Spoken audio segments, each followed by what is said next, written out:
ইসরায়েলের গণহত্যার বিরুদ্ধে ঢাকায় লাখো মানুষের মার্চ ফর গাজা কর্মসূচি।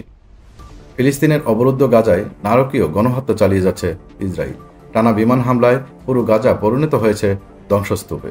এই মানবতা বিরোধী অপরাধের প্রতিবাদে বিশ্বজুড়ে মানুষ সোচ্চার হয়ে উঠেছে, বাদ যায়নি বাংলাদেশও।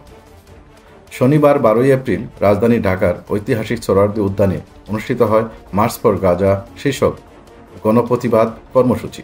প্যালেস্টাইন সলিডারিটি মুভমেন্ট বাংলাদেশ এর ব্যানারে আয়োজিত এই কর্মসূচিতে অংশ নেন লাখো মানুষ। তারা হাতে বাংলাদেশের পাশাপাশি ফিলিস্তিনের পতাকা এবং মুখে ছিল সোচ্চার স্লোগান, ফিলিস্তিন জিন্দাবাদ, ইসরায়েল নিপাত যাক। সরজমিনে দেখা যায় সোহরাওয়ার্দী উদ্যান সহ আশপাশের এলাকা জুড়ে নেমে আসে মানুষের ঢল। যেদিকে চোখ যায় কেবল মানুষেরই ঢেউ। বুক ভরা ক্ষোভ, হাতে পতাকা আর কণ্ঠে প্রতিবাদের আগুন।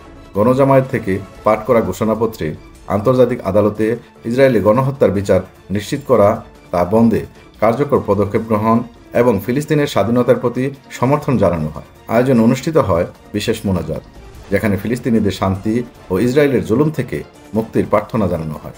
বাংলাদেশের এই গণপ্রতিবাদ আন্তর্জাতিক অঙ্গনেও দৃষ্টিগোচর হয়েছে।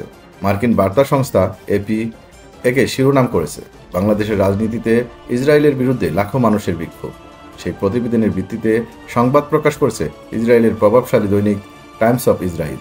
ওয়াশিংটন পোস্ট তাদের প্রতিবেদন লিখেছে, ঢাকা প্রায় 1 লাখ মানুষের গণজামায়াত থেকে ইসরায়েলের বিরুদ্ধে নিন্দা জানানো হয়েছে। ভারতীয় গণমাধ্যম ফার্স্ট পোস্ট এটিকে ব্যাখ্যা করেছে আন্তর্জাতিক সংঘাতের জাতীয় প্রতিক্রিয়া হিসেবে।